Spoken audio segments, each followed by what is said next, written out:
¿Están en lista? Buenas tardes. Bien, buenas tardes, queridos estudiantes. En esta hora vamos a ver un aspecto específico de lo que es los derechos humanos, especialmente el que tiene que ver con el fundamento o fundamentación de los mismos. Eh, el problema es el de cuál es la base o la razón de que tenemos derechos humanos. ¿Sí? Ahora, en general, el, la respuesta, a ver, pero primero esclarezcamos qué estamos entendiendo por derecho. Verán, de acuerdo a la concepción que tiene Lorenzo, el ordenamiento jurídico tiene tres elementos básicos, no digo que sean los únicos. Recuerden, en la base del ordenamiento jurídico, el cual incluye el derecho natural, está la lógica nomológica, la cual tiene axiomas, el primero de los cuales es el principio del bien común, o si quieren ustedes, el axioma del bien común, que se enuncia diciendo que la realización del bien común es obligatoria. Entonces, esa es la obligatoriedad del bien común. Tiene que realizarse. Anita, buenas tardes, ya está en la lista. Bienvenida. A ver, estamos 10. ¿Alguien más que no le he puesto todavía? Creo que yo falto, profe. Buenas tardes. Ya, Abraham. no lo he visto. Gracias, Abraham. Ya, en este momento le pongo. Bienvenido. Bien, a ver, les digo, le estaba diciendo que el ordenamiento jurídico, según como sistema de normas, está compuesto por el derecho natural, el cual no es el resultado de la resolución de ninguna autoridad, de ningún legislador, quieran o no quieran tanto el jefe de gobierno como los legisladores. Las normas naturales forman parte del ordenamiento jurídico. Y el núcleo del derecho natural está compuesto por la lógica nomológica, la cual tiene axiomas y reglas de inferencia. Hemos visto, si no estoy mal, unos 7 axiomas, el primero de los cuales es el más importante, la obligatoriedad del bien común. Obligatoriedad, en primer lugar, para los legisladores, en el sentido de que ellos son los que tienen que poner en la Constitución y en el resto de leyes la finalidad de que esas leyes estén enderezadas al bien común. La obligatoriedad del bien común se extiende, en segundo lugar, al gobernante, a las autoridades, en tercer lugar, a los jueces y finalmente, pero no por ello menos importante, a todos los individuos particulares. Todos tenemos la obligación del bien común. Bien, ese es el axioma más importante del derecho natural. Ahora, hay reglas de inferencia. La primera es el modus ponens deóntico. Hay la regla de simplificación, la de distribución, etcétera. Eh, y ya, más en concreto, el ordenamiento jurídico contiene deberes positivos, es decir, obligaciones de hacer, prestar o dar, y prohibiciones, es lo contrario, obligaciones negativas de no hacer u omitir o de abstención. Entonces, ahí tenemos nosotros dos extremos, deberes y prohibiciones.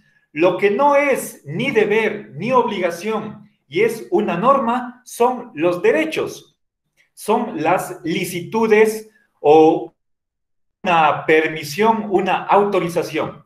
Eso es un derecho. ¿Sí? Recuerden que la obligación, Lorenzo la simboliza con la O, en cambio la licitud o la permisión con la A, puesto que es una autorización. La A significa lícito.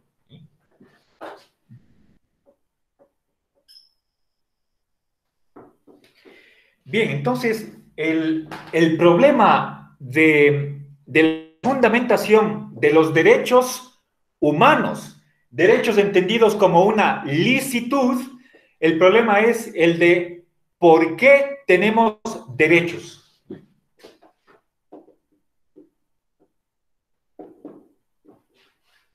O sea, ¿cuál es la razón de que tengamos derechos? A ver, quizás una pregunta anterior que deberíamos resolver es la cuestión de si tenemos derechos o no. ¿Sí? Esa pregunta es anterior. Posiblemente no está tratado ese problema en visión lógica del derecho. Está abordado ese problema en el año 2006 en el libro editado de los derechos positivos. Es una antología. Ahí está una contribución de Lorenzo cuyo título es La fundamentación jurídico-filosófica de los derechos de bienestar. Hemos leído nosotros algunas secciones de ese capítulo en optativa 4.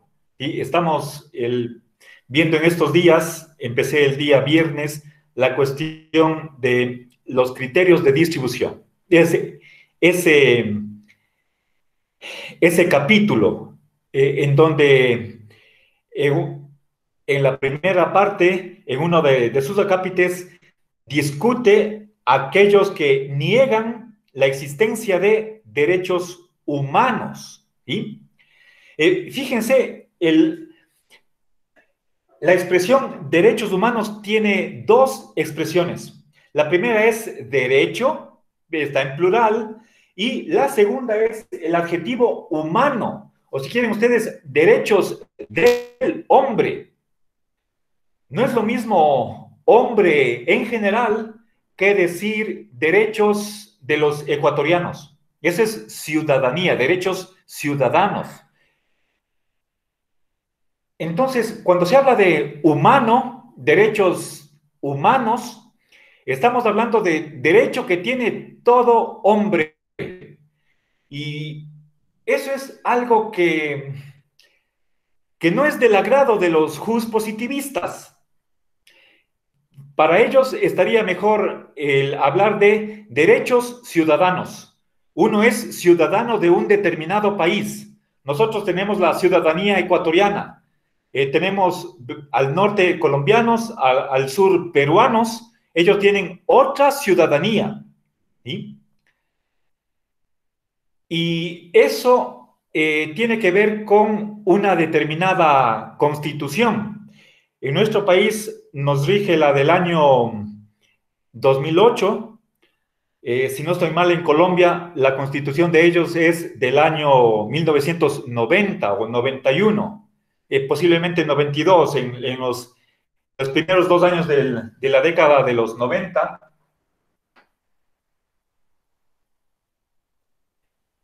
Ari, buenas tardes, ya le puse en la lista. Entonces, fíjense, hay una discusión previa, la de si tenemos o no, existen o no derechos humanos. Ya es la mera afirmación de derechos humanos, puede resultar problemática desde determinada perspectiva. Es decir, yo quisiera que ustedes sean conscientes de que la expresión derechos humanos tiene una implicación universal. Es decir, no estamos hablando de derechos de los ecuatorianos, derechos de los españoles, derechos argentinos. Estamos hablando de derechos de todo ser humano. Y con respecto a ellos, nos estamos preguntando si y tienen algún fundamento. Mejor dicho, suponemos que tienen un fundamento y la pregunta es ¿cuál? Bien, ahora, entonces, voy a poner aquí la cuestión de la universalidad, ¿sí? Si es que hablamos de humanos, está sobreentendido de que son universales.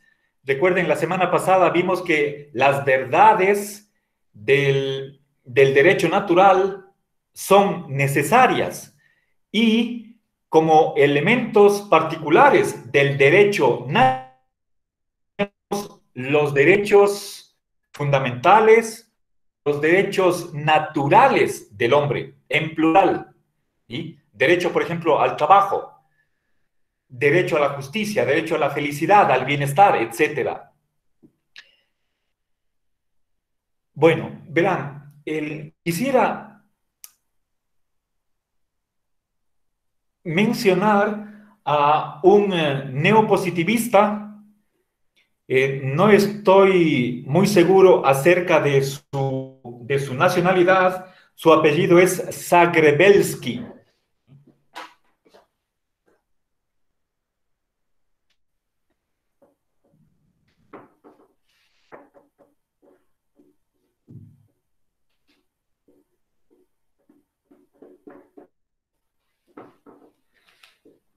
Bien, él es bastante claro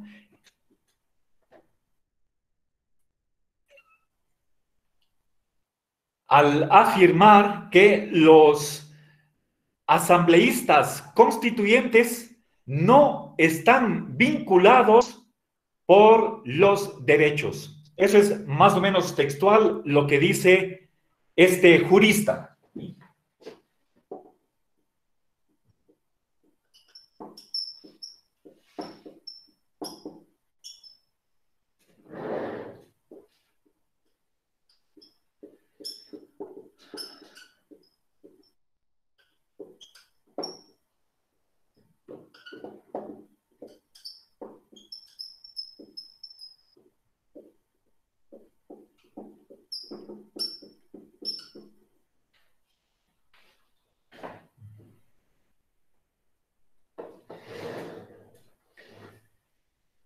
Bien, aclaro, no sé si alguien de ustedes quisiera aclarar qué significa esta frase.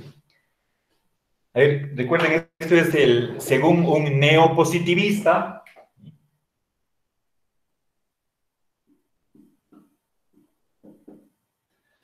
¿Alguien podría darme el significado de esta frase?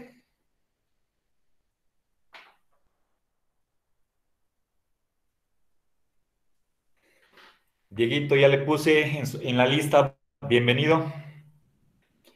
¿Nadie? Miren, primero aclaremos quién es un asambleísta constituyente. Y estamos acá. Verán, una cosa es el asambleísta, que también podemos llamarle congresista. Hay países en los que la legislatura tiene dos cuerpos. Una es la de la Cámara de Diputados, otra es la Cámara de los Senadores. Senador tiene una raíz latina que es senior. Senior es la persona mayor, ¿sí? No en el sentido de viejo o anciano de la tercera edad, pero sí personas que están cerca a la tercera edad. Digamos, por ejemplo, sin ser exactos, mayores de 50 años, mayores de 40. Esos son los senadores. En cambio, los diputados son uno de los componentes de la legislatura, pero que no se, tiene un rango, una escala inferior a la de los senadores. Bueno, independientemente de cómo les llamemos o cuál sea la composición, la estructura interna de la legislatura, lo cierto es que normalmente ellos se encargan de hacer la ley, las leyes, pero hay otros asambleístas, los que están aquí, que son encargados de escribir la Constitución. Desde el punto de vista positivista, pero solo desde los positivistas, ¿sí? La Constitución es la ley suprema. Es decir, eso supone que hay lo que se llama una pirámide, hay una cúspide, que es como una especie de volcán. En la cima está la Constitución. Eso es el sistema de normas hegemónico, es lo máximo. Por encima de la Constitución no hay nada. Y debajo de la Constitución están otras piezas del ordenamiento jurídico que se basan en la Constitución. De vez en cuando, entonces, se cambia o se reescribe la Constitución, no en el sentido simplemente de una reforma o una enmienda, sino escribir o empezar desde cero, sin suponer nada. Eso es lo que se hizo en el 2008. Se reúnen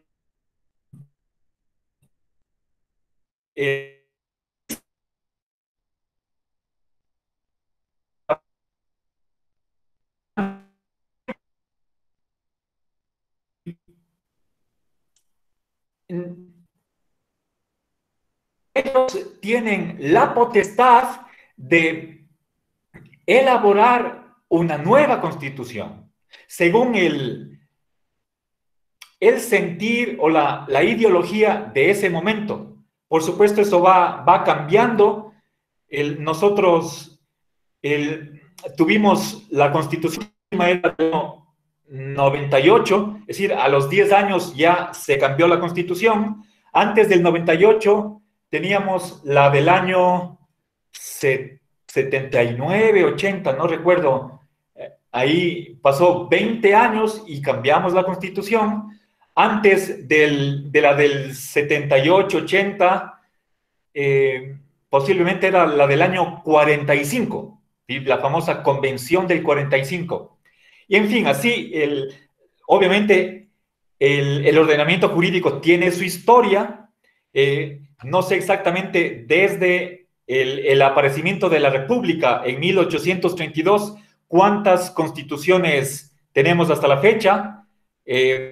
Posiblemente sean alrededor de unas 20. Estados Unidos tiene una sola constitución, ¿sí? Pero con enmiendas. Posiblemente tiene más de 20 enmiendas, o por lo menos 20, si no estoy mal. Y así. Entonces, estamos hablando de ellos, los asambleístas constituyentes que van a redactar, según los positivistas, la ley suprema del país y empiezan desde cero.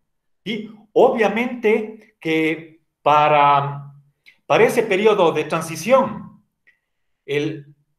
se va a cambiar la constitución vieja por una nueva, y para que ese proceso sea ordenado, apegado a derecho, hay que seguir ciertas normas procedimentales para ver cómo los asambleístas van a elaborar la Constitución. Pero entonces, imaginémonos ese contexto, ese escenario para un neopositivista como es el de Zagrebelsky. Me parece que es italiano, si no estoy mal. ¿Sí? Puede ser que haya migrado a Argentina, pero no, ese dato no estoy seguro. El, lo cierto es que, según este autor, los asambleístas constituyentes, al redactar una nueva constitución, no tienen para nada que respetar ningún derecho humano. Son ellos los que van a no es reconocer, sería a otorgar o a decretar ciertos derechos, pero de antemano a su trabajo de asamblea constituyente no preexiste ningún derecho, ni siquiera los de la constitución vieja. Eso no, sí, o sea, precisamente eso es lo que está acá.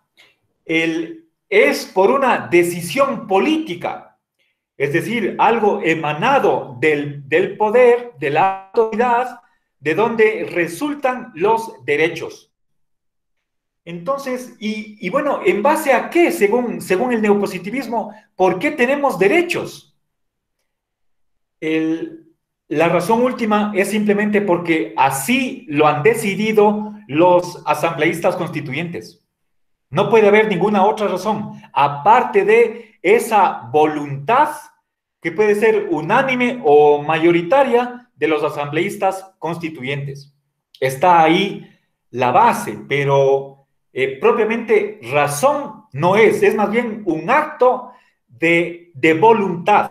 Es una decisión que no se basa en ninguna razón, porque si es que hablamos de razón, no puede ser una razón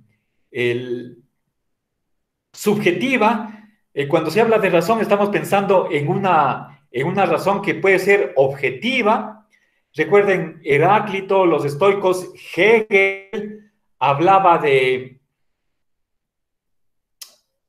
que el mundo es racional, hay un logos que se identifica con el ser.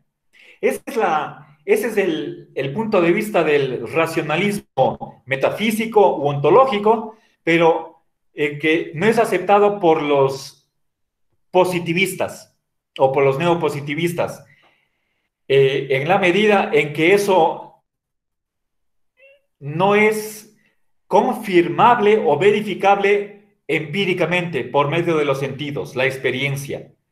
Entonces, y en general cae ahí toda la metafísica. Entonces, ese es el significado de esta afirmación que hace Zagrebelsky. Aquí cuando digo no están vinculados, vincular en el lenguaje jurídico significa obligados por los derechos humanos. Es decir, es como si trataran de escribir la Constitución en una hoja en blanco. Esa es la parte de la tesis empirista que ya está en Aristóteles.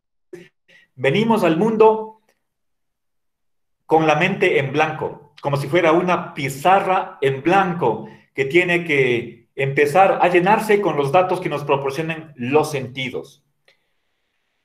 Bien, entonces, eso no quiere decir que el neopositivista no pueda luchar porque se incluyan derechos en la Constitución o que no le interese la defensa de los derechos humanos.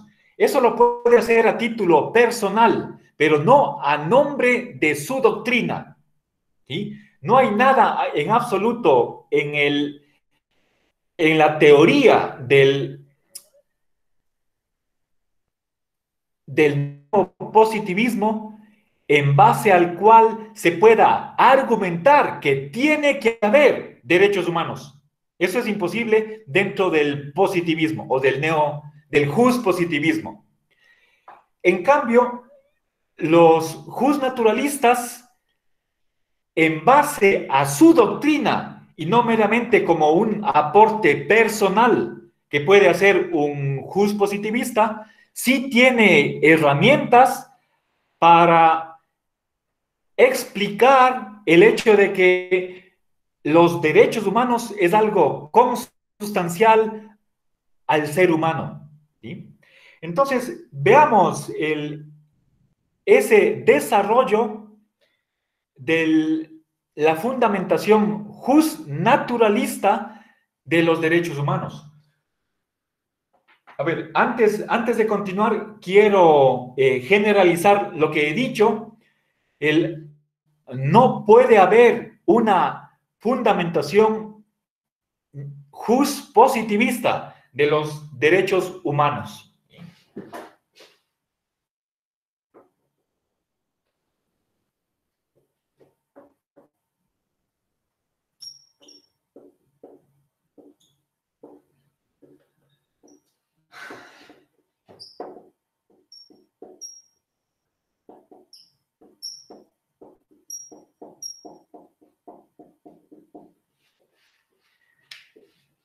Bien, más que no exista es que no puede existir, es imposible. Recuerden, relacionado con este problema está la distinción entre intelectualismo y voluntarismo. Los neopositivistas son voluntaristas, es una especie de pacto social, la teoría contractualista. ¿Por qué tenemos derechos y deberes? Porque así nos hemos puesto de acuerdo, ¿sí? Que puede no ser por unanimidad, pero sí por una mayoría absoluta, ¿sí? Que puede ser, no sé, 2/3 partes, 3/4 partes, 80%, eso que lo decidan los constituyentes. Y bueno, qué mejor sería que sea por unanimidad, pero difícilmente se alcanza el 100% de los votos de la reunión del 10 de diciembre de 1948 de las Naciones Unidas, cuando votó si se acepta o no la Declaración Universal de los Derechos Humanos. De 56 países que forman parte de la ONU, 8 se abstuvieron. 6 eran países excomunistas del bloque comunista, y otros 2 más, entre ellos Sudáfrica y Arabia Saudita, porque no estaban de acuerdo con la igualdad de derechos. Los comunistas tendrán sus razones. Una de ellas es que la propiedad privada no es un derecho humano, y también no se reconoció el derecho de la rebelión de los pueblos contra una tiranía. Eso no está en el articulado, aunque sí se reconoce en uno de los considerandos como un supremo recurso de los pueblos. Pero decir eso es pura retórica, no es derecho. Entonces, bueno, hubo motivos por los cuales los comunistas, los excomunistas, se opusieron a esa famosa declaración. Bien, entonces, las leyes se hacen así. Desgraciadamente, no siempre se consigue la unanimidad, el consenso, el 100%, pero sí una mayoría que sea significativa, que esté estipulada en las normas procedimentales de cómo se van a elaborar las leyes. Bueno, entonces veamos cuál es la fundamentación desde el punto de vista justnaturalista. A ver, la tesis de Lorenzo es que detrás del reconocimiento o incluso de las famosas declaraciones o de la constitucionalización de los derechos ha estado presente a modo de influencia principal el justnaturalismo como doctrina, que es la que motivó ese reconocimiento o declaración de derechos.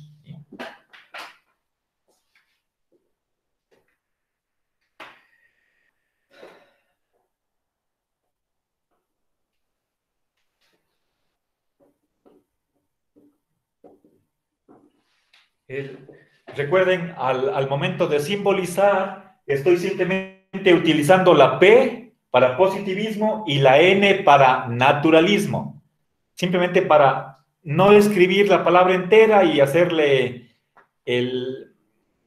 la escritura mucho más sintética. Lo que se quiere es un cuadro sinóptico, ¿sí?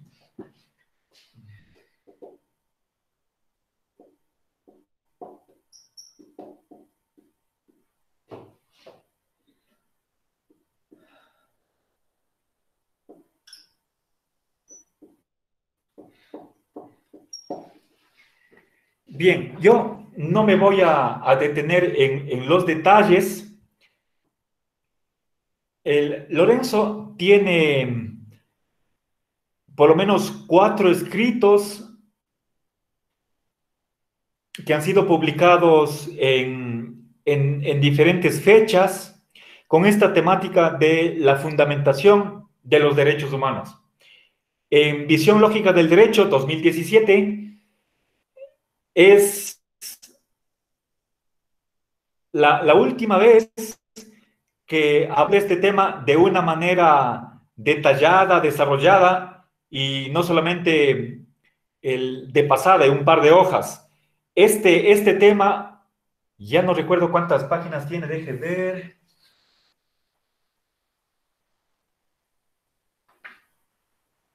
Bueno, son por lo menos unas 10 páginas, pero en la versión publicada puede ser que sean unas 15.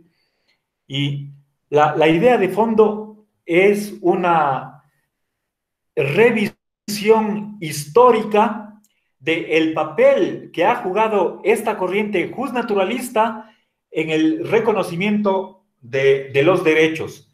En primer lugar, Lorenzo menciona a los antiguos estoicos, es decir, empezando por la cabeza de la escuela, Zenón de Sitio, luego a Séneca.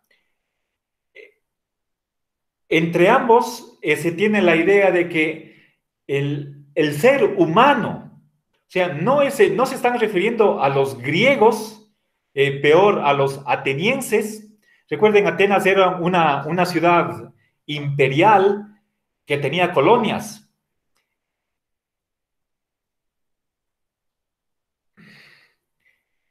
Entonces, no, los estoicos no hablan de derechos de los atenienses o derechos de los griegos. En Atenas, obviamente, no todos los que vivían en Atenas tenían la ciudadanía ateniense. Para empezar, las mujeres no eran ciudadanas, tampoco los esclavos ni los extranjeros. No hay un consenso con respecto a qué porcentaje de la población ateniense era ciudadana, pero era una minoría, puede ser 5%, 10%. Pero eso es lo que sucedía en el ordenamiento jurídico de Atenas. La Constitución ateniense reconocía la ciudadanía solamente para una minoría de los que vivían en la ciudad-estado. En cambio, los estoicos tenían una visión diferente de que toda persona, simplemente, o todo ser humano, por ser lo que es, tiene derechos. Por ejemplo, el derecho a ser tratado con justicia, lo cual significa muchas cosas. Obviamente ellos no tienen la misma concepción que hoy tenemos nosotros de ese derecho, de derechos procesales. de que no puede uno ser acusado de algo que no esté en la ley, ¿sí? Como puede suceder en una autarquía, en una monarquía, un acusado tiene derecho a la defensa. Antes no había abogados. Piensen ustedes en el siglo V antes de Cristo. Los sofistas escribían la defensa para quien tenía dinero para comprar y el propio acusado recitaba delante del tribunal esa defensa. ¿Qué más? Eso es derecho a la defensa. En fin, son por lo menos unos 2500 años que se ha ido elaborando, se han desarrollado el componentes de este derecho a la legítima defensa o derecho a ser tratado con justicia.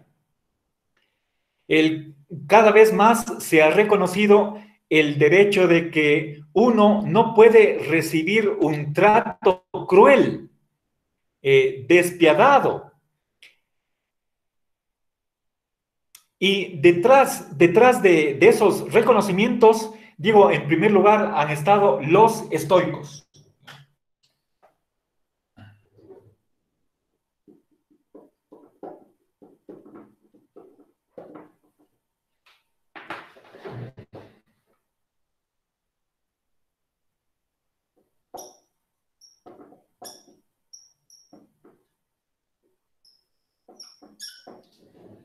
Ser tratado con justicia. Ahora, recuerden, estamos nosotros en una época esclavista. Desgraciadamente, bueno, eso fue incluso justificado por Aristóteles en la política. No me voy a referir a detalles sobre eso, pero se les ha acusado a los estoicos de no luchar por la liberación de los esclavos. Si la libertad es un derecho que tienen todos, no solamente los atenienses, no solamente los griegos, sino cualquier ser humano, aunque sea extranjero, incluso un esclavo tiene derecho a la libertad. Se puede decir que hubo ahí una especie de inconsecuencia o una incoherencia entre teoría, o si quieren ustedes, discurso de los estoicos y la práctica, ¿sí?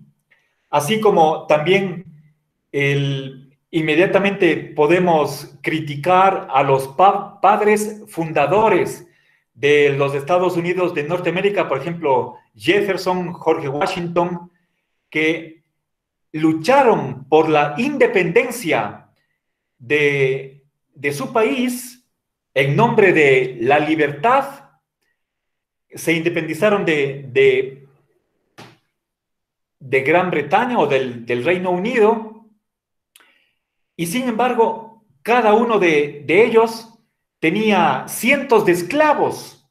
Vamos, libertad para mí, pero no para otros, ¿sí? Otra inconsecuencia, el propio Locke, y disculpen que me salte de la antigüedad a finales de la Edad Moderna. Locke es otro que se lo toma como un liberal, alguien que ha reconocido la libertad como derecho, y sin embargo, él solo reconoce, por ejemplo, libertad de pensamiento solo para los que piensan igual que él, protestante, pero no libertad para los católicos. Y fue Locke quien escribió una ley de la esclavitud para Carolina del Norte, ¿sí? Tienen ustedes, ya, este dato ya no alcanzo, les voy a leer una cita textual en la que se dice que el amo blanco tiene poder absoluto sobre sus esclavos negros. Eso es Locke. Entonces, ¿cómo puede un pensador que diga esto ser uno de los precursores de los derechos humanos? Imposible, ¿sí? Bueno, disculpen, ya se me acabó la hora. Continuaré el día de mañana. Muchas gracias. Hasta luego.